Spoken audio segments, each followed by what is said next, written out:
Tonight, we are hearing for the first time from the prosecutor who approved a plea deal related to a 5-year-old's death. You might remember 5-year-old Corrinne O'Connor. He fell to his death from a downtown Kansas City high-rise. His mother, Corrinne O'Connor, today pleaded guilty to involuntary manslaughter and received a 10-year sentence. KCTV5's Betsy Webster found out why.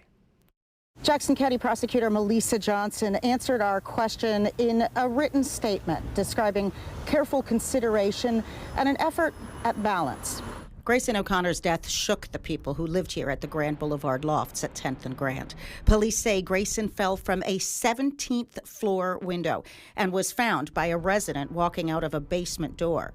Neighbors back then told us they adored 5-year-old Corrinne. He loved dinosaurs, fire trucks, counting. He was, a happy, friendly kid. He always wanted to, share his knowledge. Court records say his mother removed a safety device that would have prevented Corrinne from opening the window more than a few inches. This has been winding its way through the courts for more than 2 years. What she pleaded guilty to is a lesser crime than the initial grand jury indictment. She was indicted for the Class A felony of child endangerment leading to death. She pleaded guilty to involuntary manslaughter, which is a Class C felony.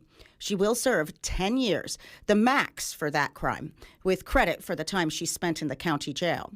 Prosecutor Melissa Johnson explained the decision this way, quote, "A child lost their life, and the decision allows for both accountability while also acknowledging a mother who is now living in grief."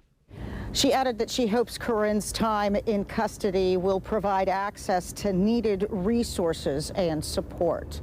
In Kansas City, Missouri, Betsy Webster, KCTV5 News.